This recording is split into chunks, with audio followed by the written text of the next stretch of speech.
So hello, I'm Hannes, and this is the slide that my company wants me to use as a title slide. This is the one that I wanted to use. How many of you are familiar with Celebrity Deathmatch? Like a little bit? Okay. So I grew up in the 90s with MTV, and at first MTV was music videos, right? And actually played music videos, hence the name, music television. But then they started experimenting with other stuff. So we got Beavis and Butthead, and that works really well. So they expanded, and eventually they had a thing called Celebrity Deathmatch. Now, what is Celebrity Deathmatch, you might be wondering. Now, what it was one of those clay figure animated series. And they had two judges. The commentators, they were actually, no, these are the commentators, Johnny Gomez and Nick Diamond. And they are commenting on the match, like live from the animated series. There was also this guy who is the referee. His taglines were, "Let's get it on," or "I'll allow it."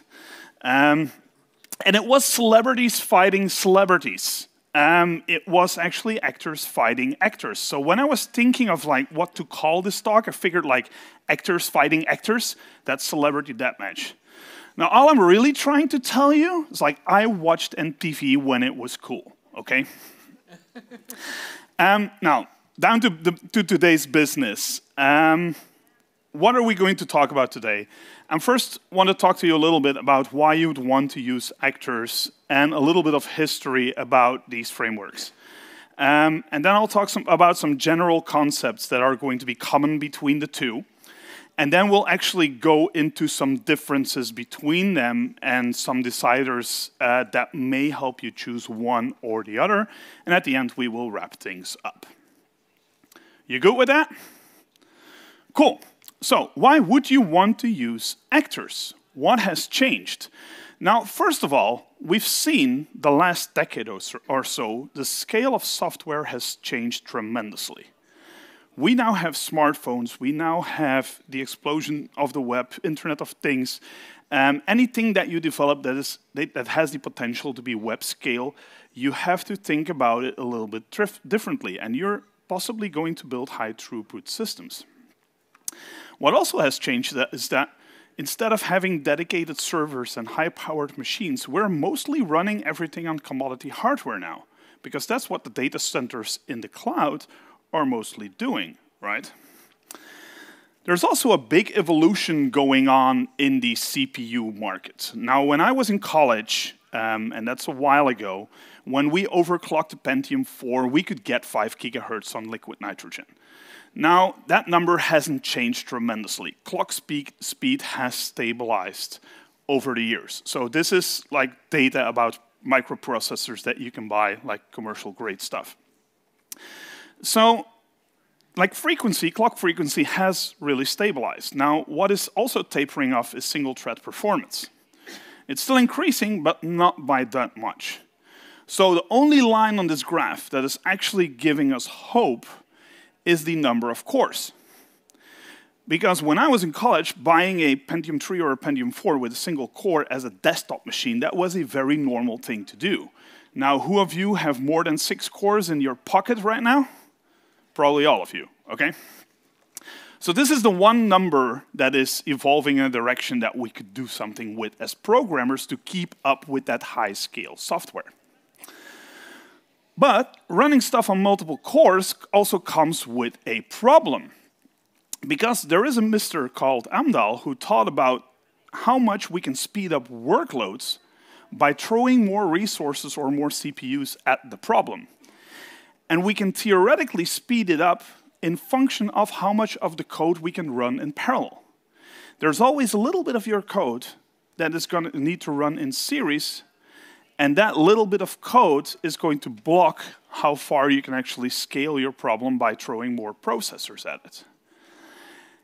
And when we do that, even if we have 95% parallelizable code, it doesn't matter if we throw 10,000 CPUs at it, we are never going to get it more than 20 times faster.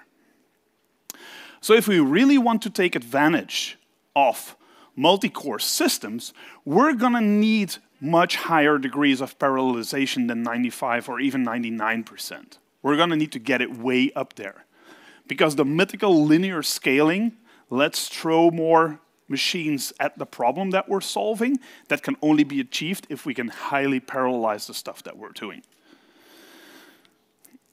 Who of you have tried to manage threads yourself? Okay, was that fun? Well, yeah, Aaron has. Aaron has done it for us. Thank you, Aaron.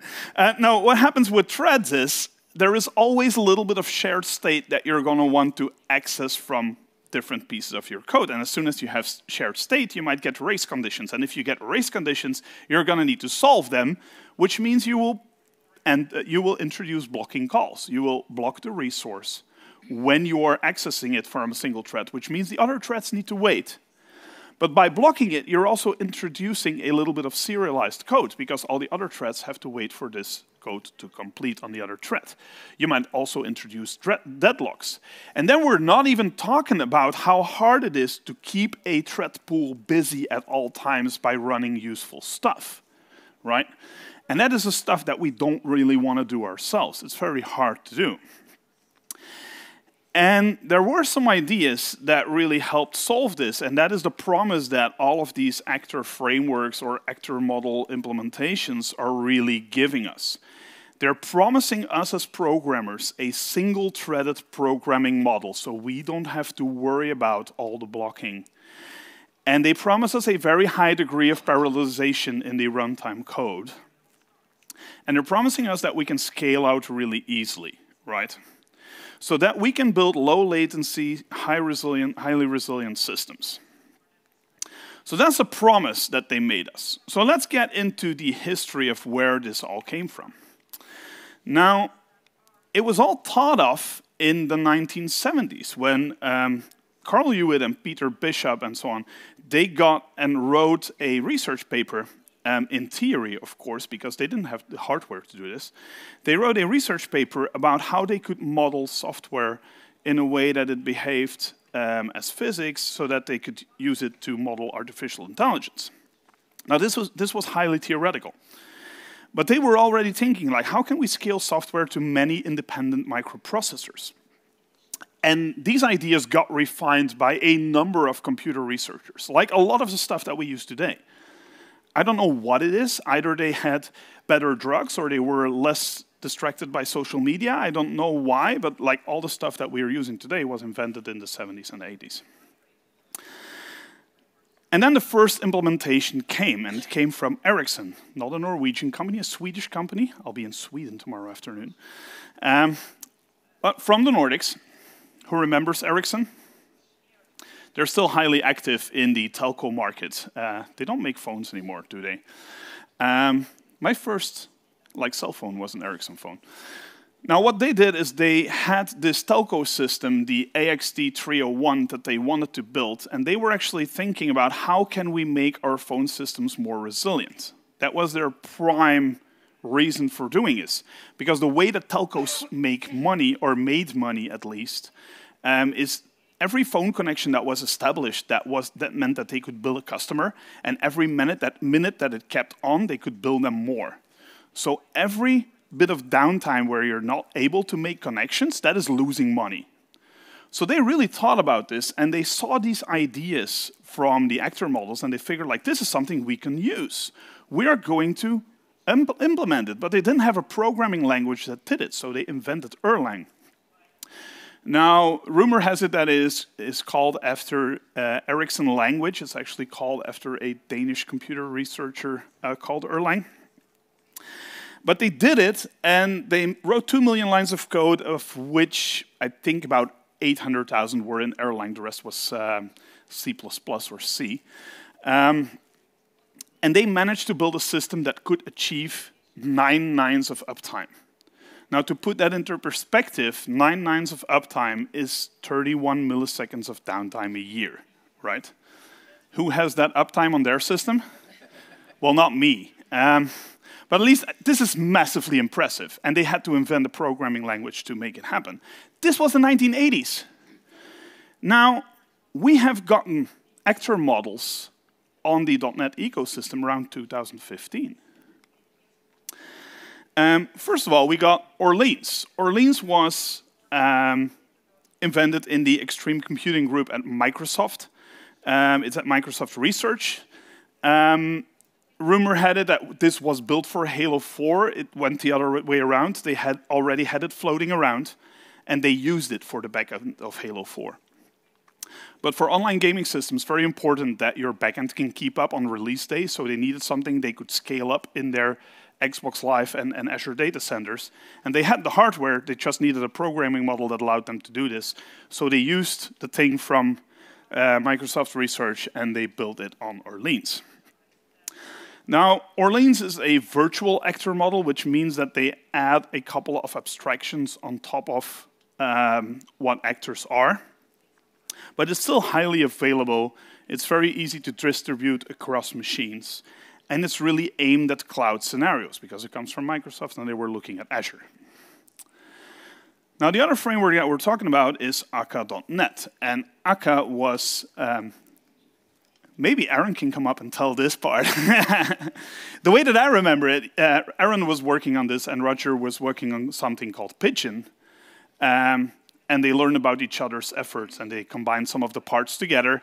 And they got permission from Lightbend, because Lightbend makes Akka on the JVM with a programming language called Scala. And they got permission from Akka to call this framework Akka.net because it's support from JVM Akka. First stable release, only 2 months apart from the first official release of Orleans, I think. It's an open source and free thing that you can use. The only paid component is the monitoring component, Phobos. It's really worth it, supports OpenTelemetry in its latest incarnation. It's very high performance and the fault tolerance is built in as well. You can use it for literally anything high-threaded.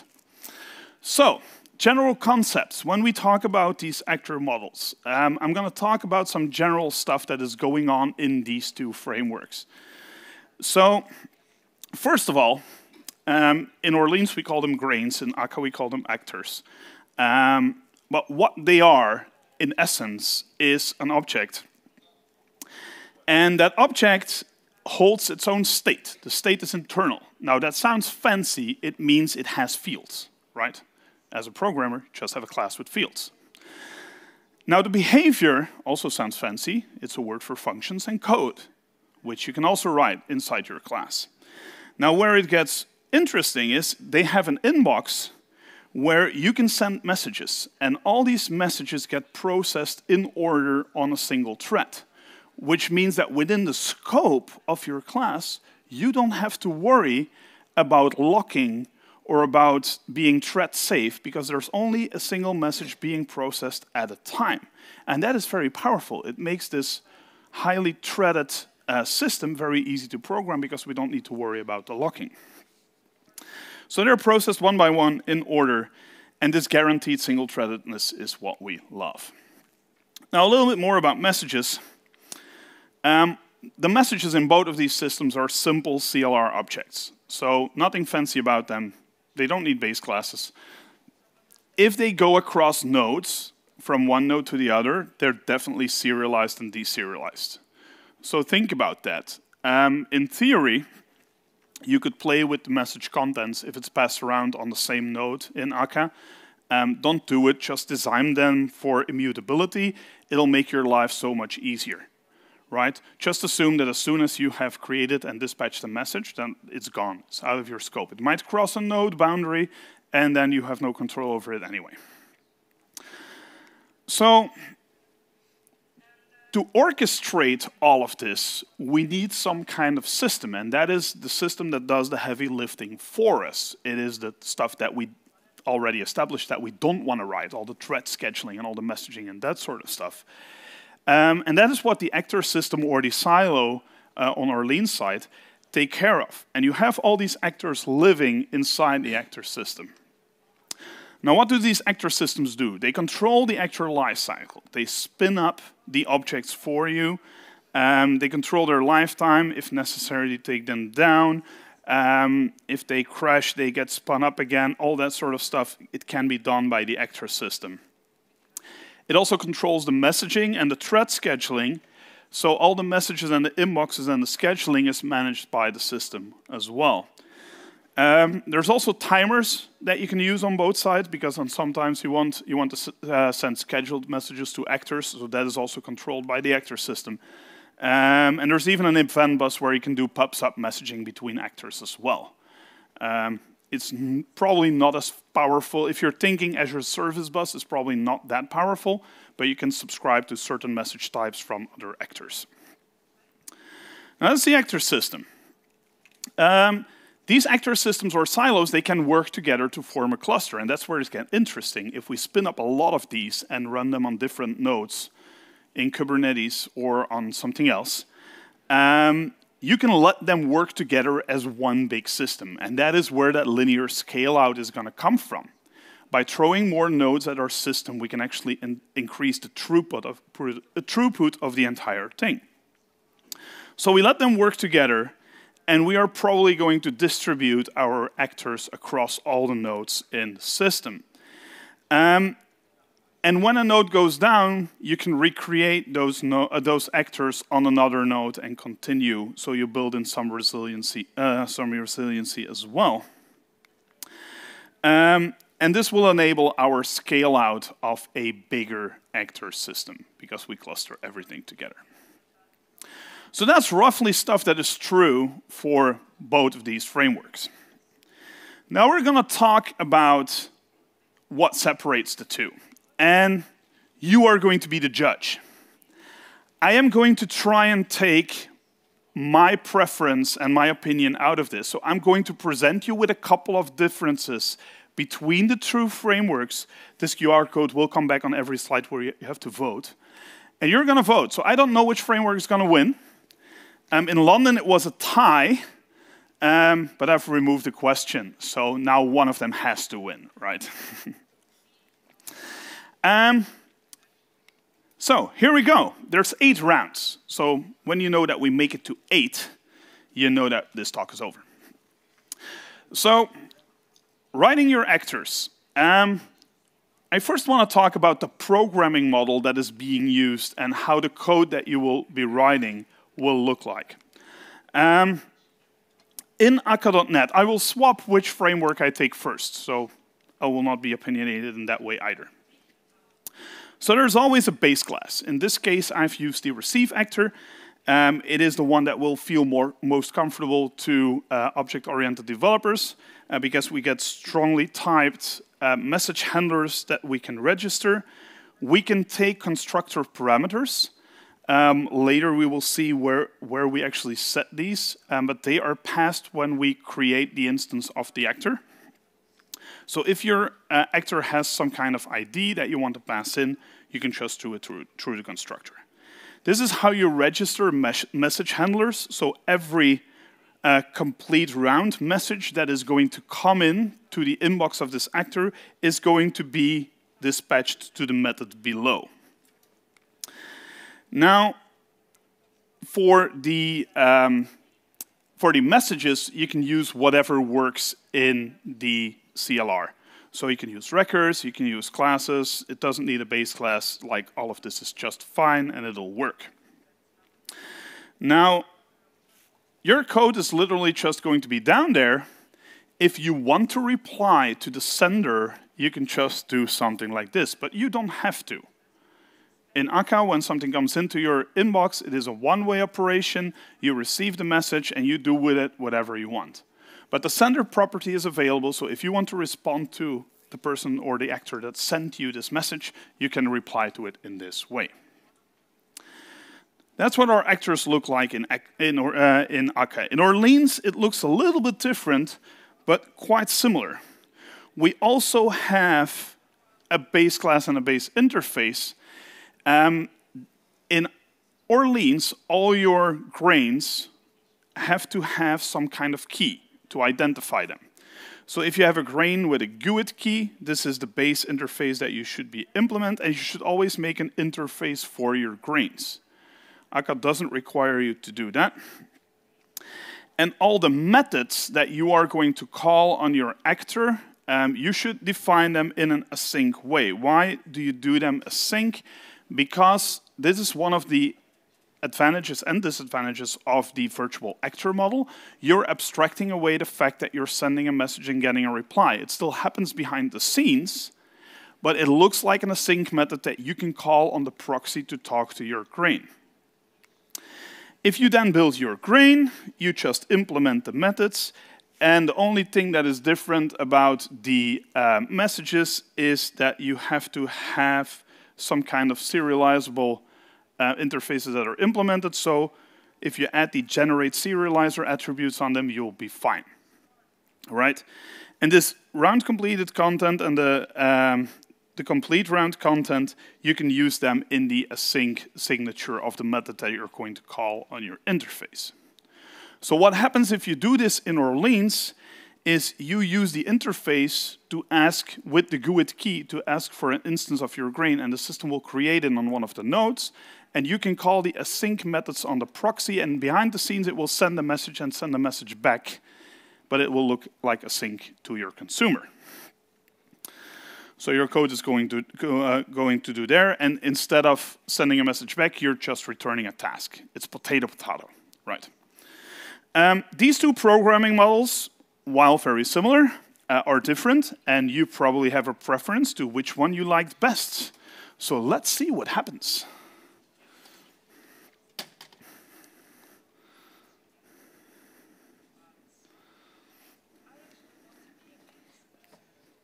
Oh, 50-50. I'm going to have to wait for a few more votes.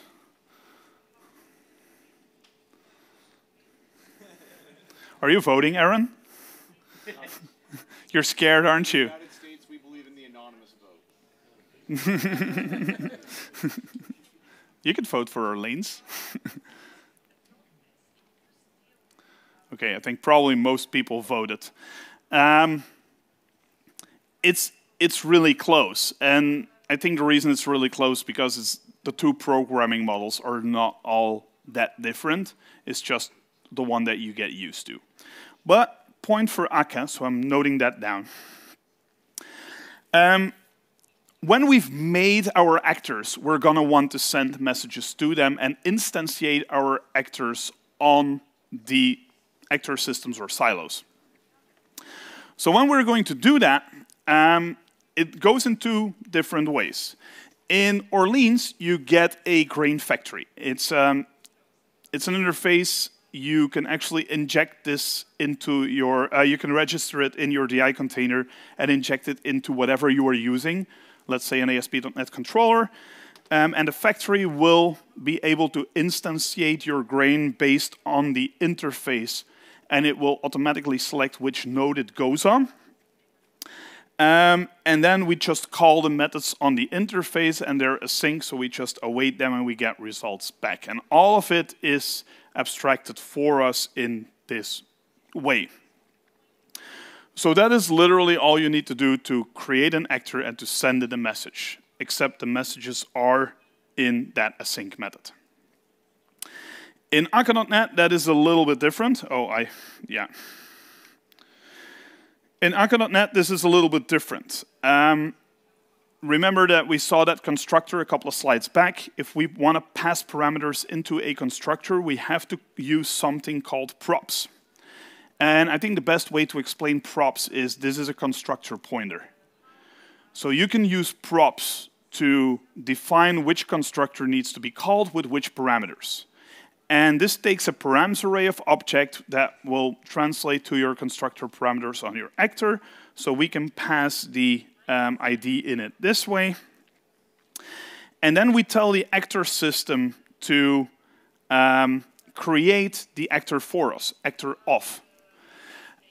This will tell the actor system to spin it up with this constructor, but we never get the actual actor reference back. We never get the object reference, because we want to be able to only talk to our actors through the messaging system.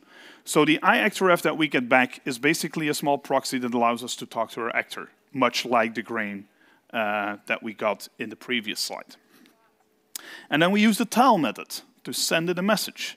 You could do ask as well, and ask will wait for a reply. It works really well if you want to call the actor system from the outside, but inside actor system is kind of an anti-pattern to wait for other actors to do stuff. So you will just tell, and they will tell back, and it will go into your inbox. It will be much more efficient.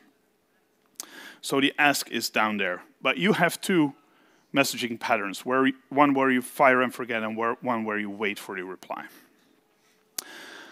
So a little bit more closer to what's actually happening behind the scenes. Some of the scenes in Orleans, some of the stuff has been abstracted away from you as a developer, which also makes it a little bit less code to write.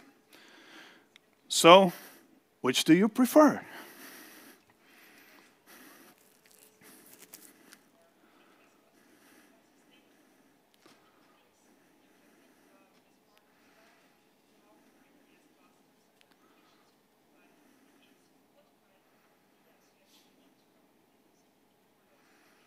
That's pretty clear cut.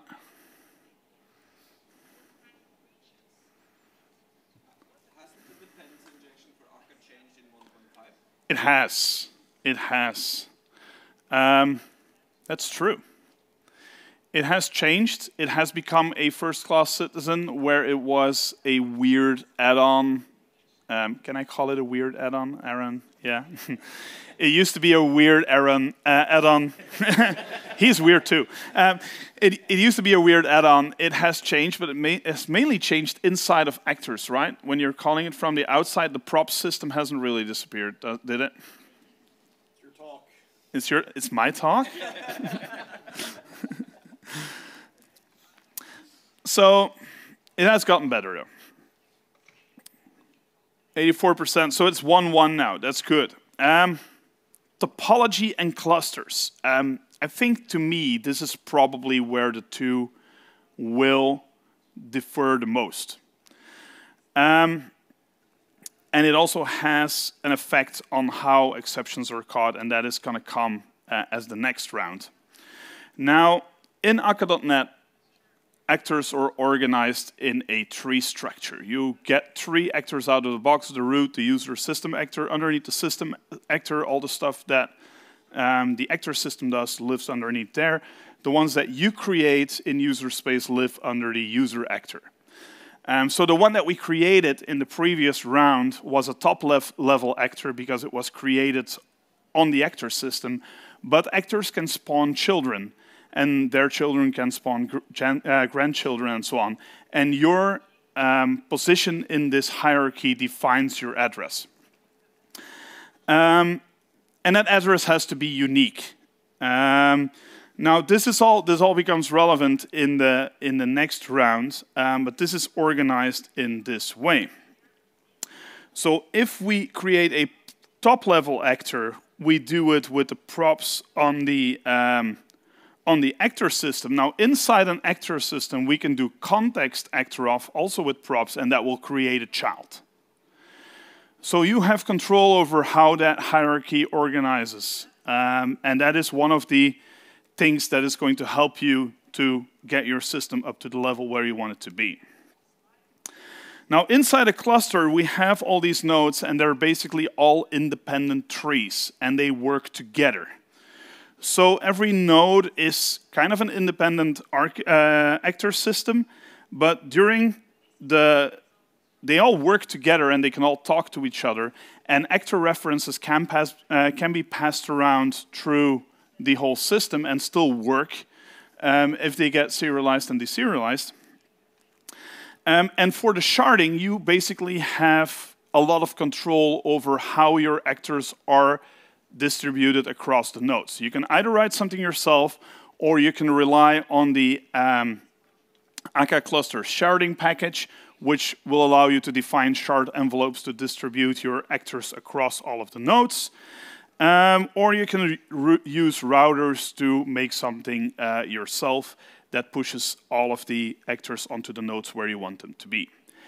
You can also have a cluster where all the nodes have certain roles, so you can have certain workloads only on certain nodes and on the others. It gives you a lot of control over what every node is doing inside your cluster. Now, in Orleans, all the grains live in a silo, and they're all identified by their type, well, the interface that we defined, and by their ID. So if you made a grain with a GUID ID, that GUID defines a certain instance. So that identity defines the grain. There is no hierarchy, so they're all grains in a bunch, and you throw them into a silo, and they all operate independently. And in Orleans, all of these silos, much like with Akka, they work together in a cluster. So all these silos operate together. But the sharding mechanisms are built into the client libraries and into the clustering mechanism, which means that if you ask the client for a proxy, you have very little control over where that grain is created. It goes on one of the nodes. That can either be a good or a bad thing. It's the one less thing to worry about. It's one less thing that you do not need to implement. And I would say that for most workloads, this will work perfectly fine. And it makes discovery and addressing a little bit easier because you just need to know the interface and the identifier of the grain, and you can talk to it from any node in the cluster, but also from any client connecting to the cluster.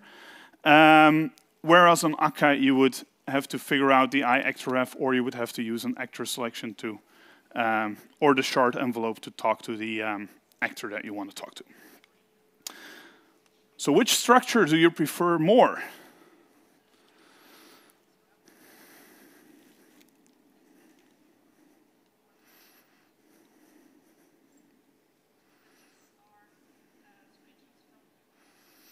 We have a Microsoft-minded audience today. Can I just make a comment? Yes. Orleans actually has quite sophisticated methods for doing placements inside the silos. Okay. So you can actually tell Orleans that I want this to respawn. To go on ACE. Okay. Yeah, So more people voting for Orleans. yeah, Hopefully. I like it. I like it. Oh, no, all good. One thing I would comment is that the cluster sharding system works identically to Orleans in terms of you just have a way of basically extracting Yes. the ID from a message, and that automatically places the actor and will rebalance it, do all that sort of stuff. Right. But it makes it more explicit. Yeah, basically you have to create what's called a shard region. Yeah. Which basically is responsible for owning that entity type. Okay, so 2-1 for Orleans. Now, one of the things that we have as a big difference between the two is the way errors are handled inside your actors. Because what you will get is you will get exceptions that might be happening on the other side of the network in something that you have no control over. So we're going to need to catch them and somehow deal with them. Now, in Orleans, exceptions get sent back to the caller. We have this task that waits for the actor to complete its work, and that we await. So the exception is actually caught and serialized and deserialized on the calling side, and they're rethrown. So we can call them by, we can actually catch our exceptions when we are calling a client, and we can catch them on the client side. Now, the downside to all of this is that you have to wait for the response. Otherwise, you cannot catch the exception. If you would have a fire and forget mechanism, you can never wait for something that's happening on the other side. There's no way to escalate it. Now, how that looks is, on the caller side, we can just await one of the methods on our grain interface and wait for the exception and actually call it, except the call stack will get lost. Because that lives on the other side of the network, potentially. Very convenient. This is a programming model you're all used to using. Now, in Akka.net, we have a mechanism called supervision. And it is much like taking your children to a supermarket. Any of you have children?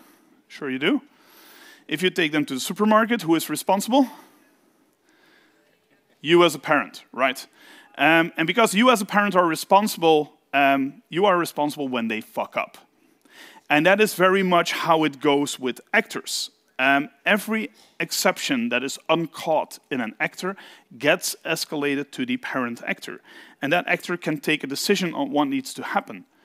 You can either assume, like this exception is not too bad, you can just discard the message and continue with the next message, which is resume.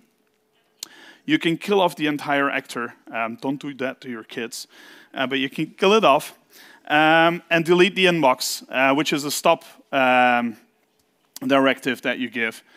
Or you can restart the actor, which means you throw away the actor instance, but you preserve the inbox. You recreate it with the same props, with the same constructor parameters, and you retry the message that just failed.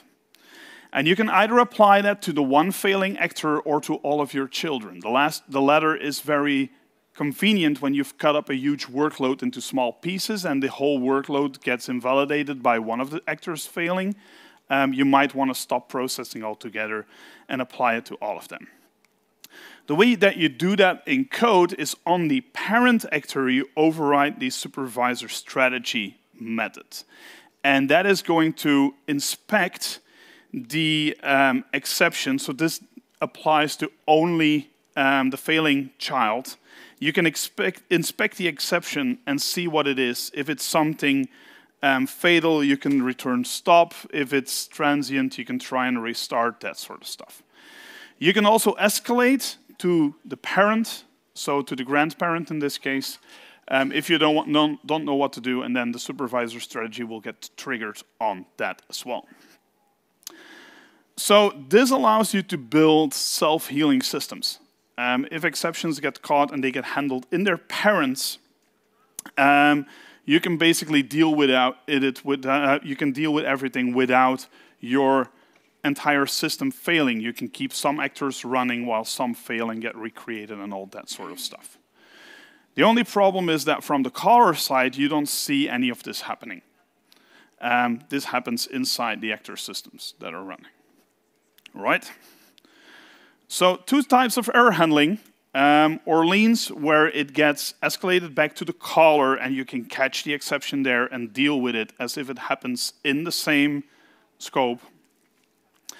And in Akka.net, you have supervision where you can actually monitor exceptions from your children and take actions based on the exceptions happening in the parent. Okay, we're 2-2.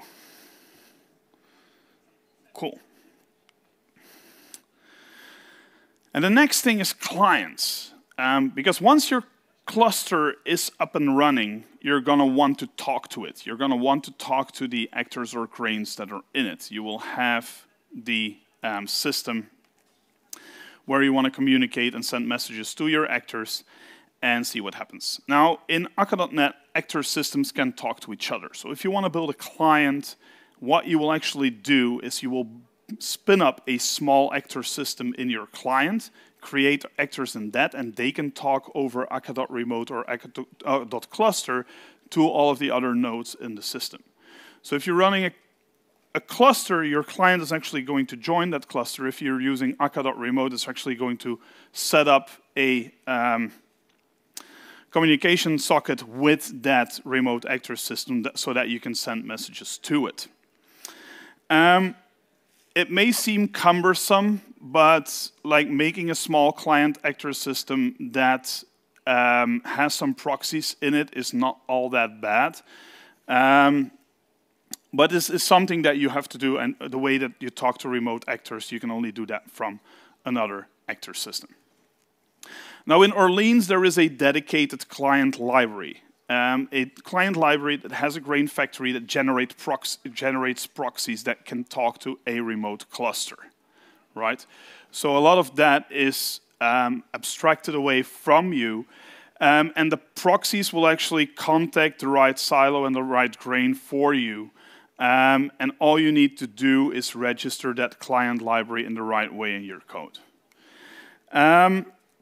So what that looks like is you register it in your host builder like you're used to doing. And once you are doing something, you can get that cluster client interface, and that will allow you to call that get grain, which gives you the proxy back. So you can inject that into your ASP.NET controllers or whatever you want to use it in, and then it can talk to your remote cluster nodes and remote grains. Right?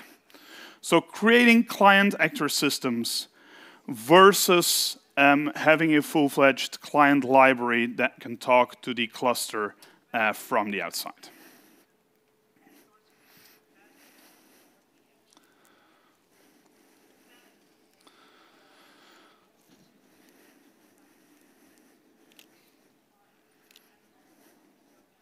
That looks clear cut. Don't need to let that go on for much longer. So we're 3.2 for Orleans. Up till now, we've only spoken about things in memory, actors being in memory, and all of our data being in private fields in our actors, or properties in our actors. Which means, as you would assume correctly, that if you would restart this, you would lose all the data. We don't want that. So at some point, we're going to need to persist some of the stuff that is living inside our actors so that when we recreate them on another node or when we recycle or process because we have redeployed, like there's any reasons that actors would get recreated, we can actually get our state back. That is the whole point of persistence. Now, in Orleans, persistence starts with creating some kind of state object, right? We create a class for our state that has all the properties in it, needs to be serializable, and that can get saved from the grain. And the way that we deal with persistence in Orleans is in the constructor, we actually get something called an iPersistence state with our state class with it. And that will actually expose the persistence mechanism to the rest of our actors, so that when we want to save the state, all we need to do is await the write state async method on that persistent state object, and that will actually save the entire state object into the database that we connect to it. You can use different storage mechanisms with both Orleans or Akka, so that is not really a competition, but this just writes it to disk in this way. Now, the persistence mechanism in Akka.NET is conceived a little bit differently. It is we start with a persistent actor, and it is an event-sourced persistence system. So that means when we create our actor, it needs a unique persistence ID. This needs to be unique across your entire cluster, because that's the key that it's going to use to context storage. And now we have two kinds of event handlers. We get command and recover. Where we had receive before, we now have command and recover. And command is coming from the inbox. This is a message coming from the inbox. Recover is a message that is coming from the persistence mechanism when the actor is first started up. So when a persistent actor is recreated in Akka.NET, it contacts the storage, fetches its snapshot if there is any, gets all the messages that have happened since the last snapshot, replays those through the recover method, and then it starts accepting messages from its inbox on the command methods, right? To persist messages, you can see that here, you can call persist, and that will save the message to the persistence mechanism, and in sync, it will also execute it goes on a stack with all the other things that need to be persisted. And that will actually handle and mutate your internal state. So the method that mutates the state, that is the only thing you want to call when you're doing a recover. You don't want to repersist your messages when you are recovering, because that will create like an event stream that is not the way that you want it to be. I didn't put snapshotting in the slide. You can manually save a snapshot of your state, which behaves a little bit like what you saw in Orleans. You save an entire object to a state store. It happens out of thread, so it's also something that you will get messages back from, whether it was successful or whether it failed. Now, to be honest on this, if you want to use event-sourced persistence with Orleans, you can also do that. There's also a library that allows you to get a similar persistence mechanism here. Same way that you could snapshot everything in Akka.net and rely on that on the same way that Orleans does. But the defaults in the two cases, or Akka.net is event sourced, where you persist messages and replay them when your actor gets created. And in Orleans, it's more of a snapshot system where you save state to a database.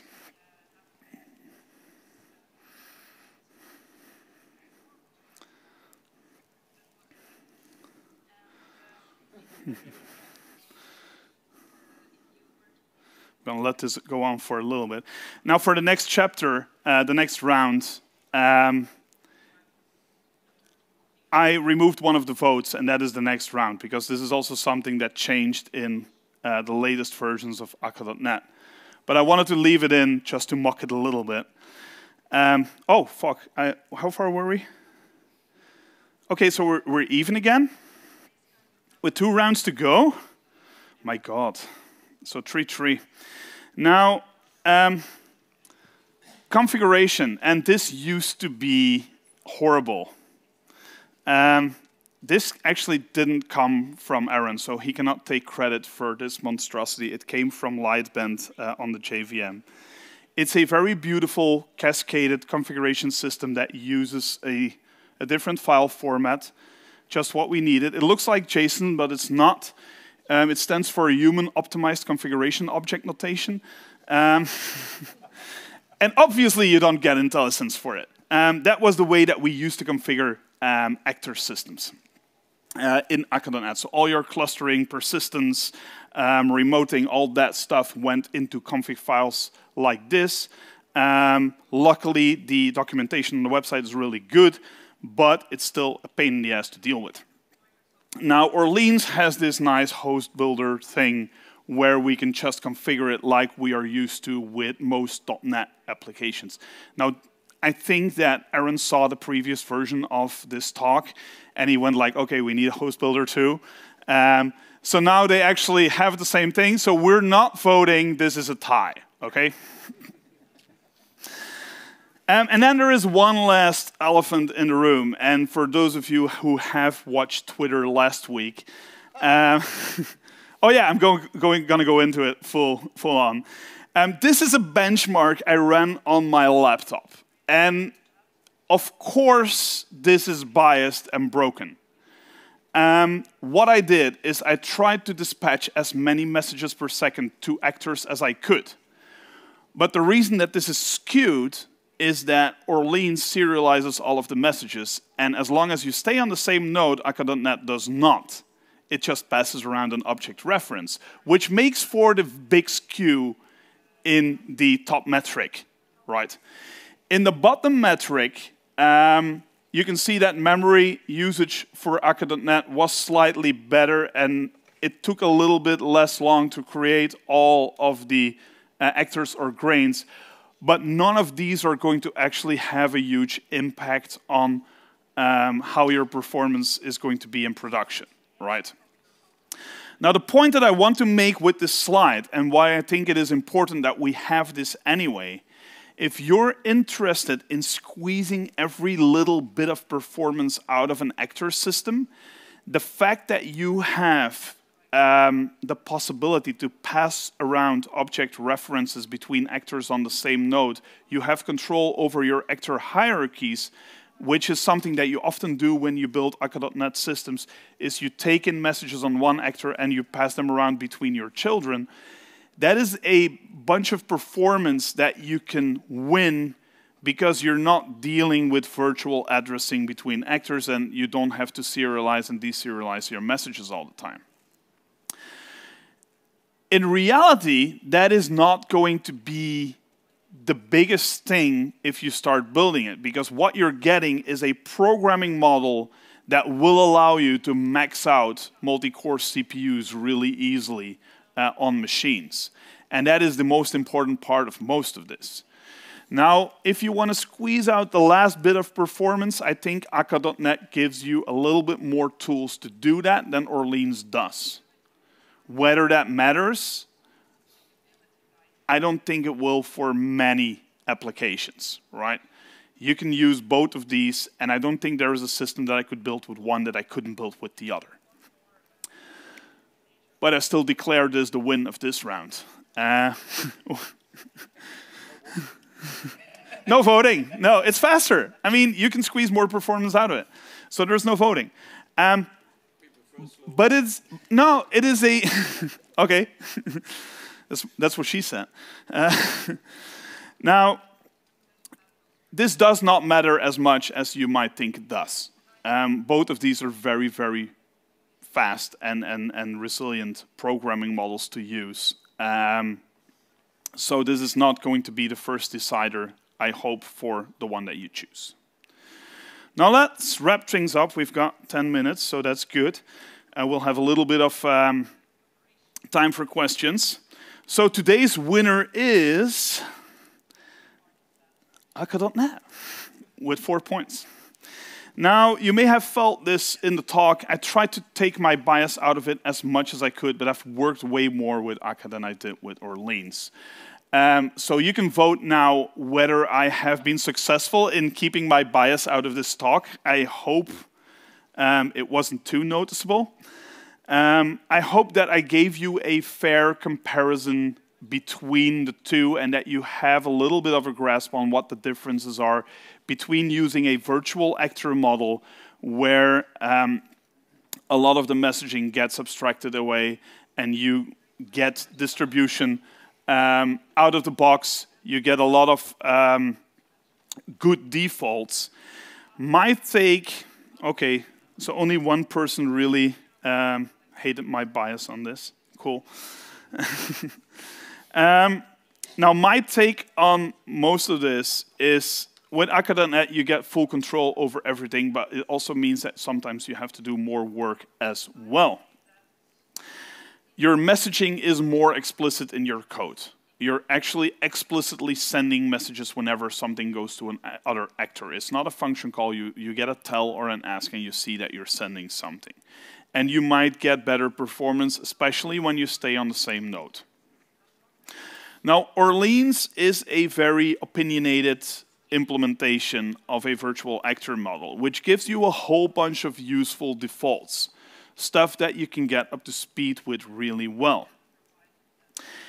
They also made some sensible abstractions, especially for C# developers, because a lot of this looks like the code that you're already used to writing. There's not really that much to learn in terms of syntax and that sort of stuff. So, to me, that is the biggest difference between those two. But both will work in most situations where you want to build something with an actor model. And what kind of systems would you build with this? Anything that is stateful and that requires a high degree of scaling and parallelization, those two frameworks would be amazing choices to deal with that sort of problems. I'm thinking stock trading systems, gaming backends, IoT backends, like all that sort of stuff where you have state, you want to be high throughput, you want to be able to respond to requests from memory because all of this stuff lives in memory. For all those cases, these two frameworks will both be brilliant and will help you solve that unicorn scaling situation. It will not be fully linear, but it will get pretty close. Now about me, I'm Hannes. I'm the head of learning and development at Access in Belgium. We already discussed what Access is before the talk started. That is my Twitter handle and my ICQ number. I'm trying to make ICQ great again. There's an app and it still works. I have it installed, so message me on ICQ. So we have 5 minutes for questions. So either you go grab something to eat in the marvelous food stands in the exhibitor hall, or you stick around and you can ask me questions. I'll be here. You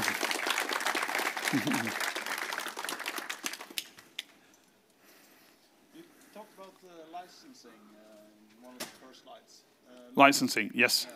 So Lightbend recently moved to a new licensing model. Does that affect also Akka.net? Does it? No, it doesn't. We wrote a blog post on it in September. Basically, we're sticking with Apache 2. Doesn't affect us. Basically, what we're kind of limited from doing is porting any features they've written in the past couple of years, which is honestly a bunch of weird edge computing stuff we don't want anyway. Okay. And a bunch of Java-specific CVEs, because apparently they don't do logging and serialization very well. Yep. So only paid components, because both of them are free and open source. Only paid component is the monitoring component, as I already mentioned. Licensing is 4K a year. Yeah. So 4K a year, that's for your entire organization. Well worth it. It supports OpenTelemetry. You can plug it into whatever you're already using, your Honeycomb or Datadog, or you're not going to write that yourself for that money. No way. I have some experience with Surface Fabric. Okay. And its deployment. Yes. It's not a nice experience. Can you tell me a bit about deployment for Akka versus Orleans? Well, first of all, Surface Fabric actors. Very weird that they called those actors, because they do wait for downstream processing in the call tree, and it makes the whole thing not as performant as you would hope it would be.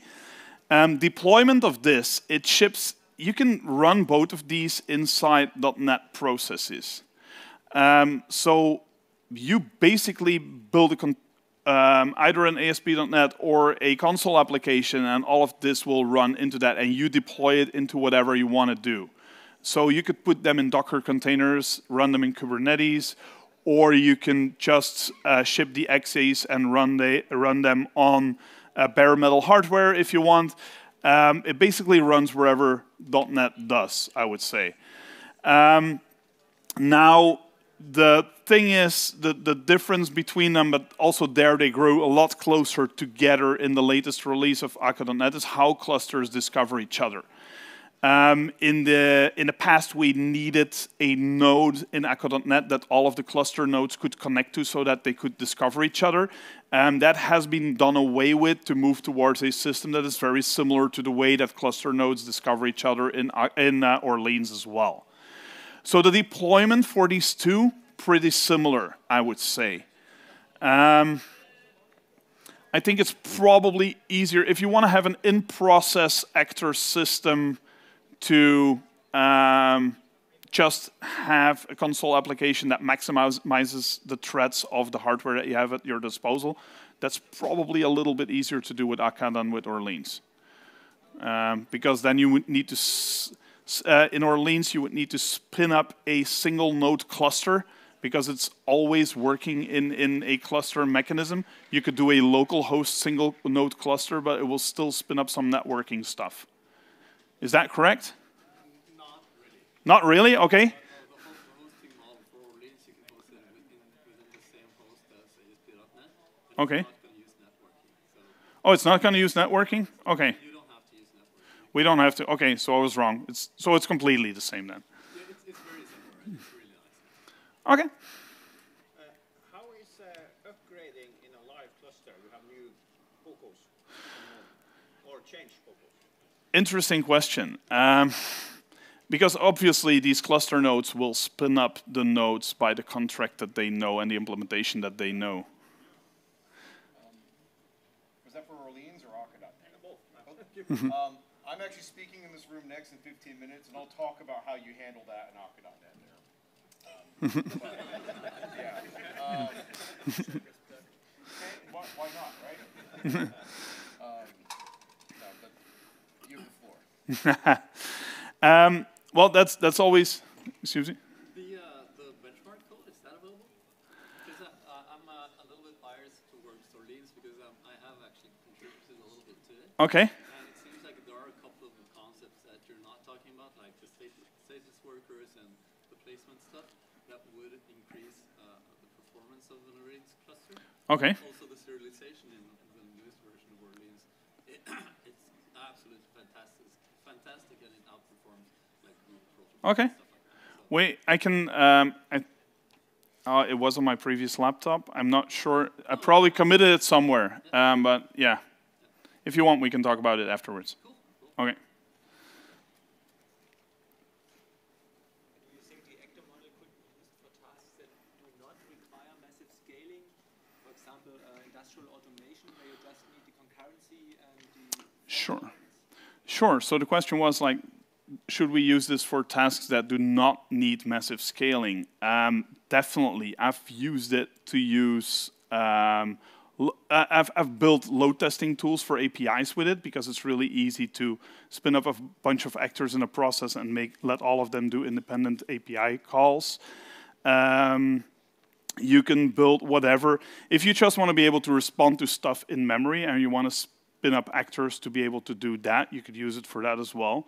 If you just do actor system.create, you have it in your process and it's not a cluster by default.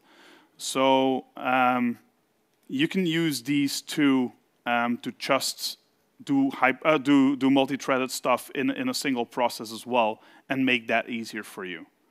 So definitely.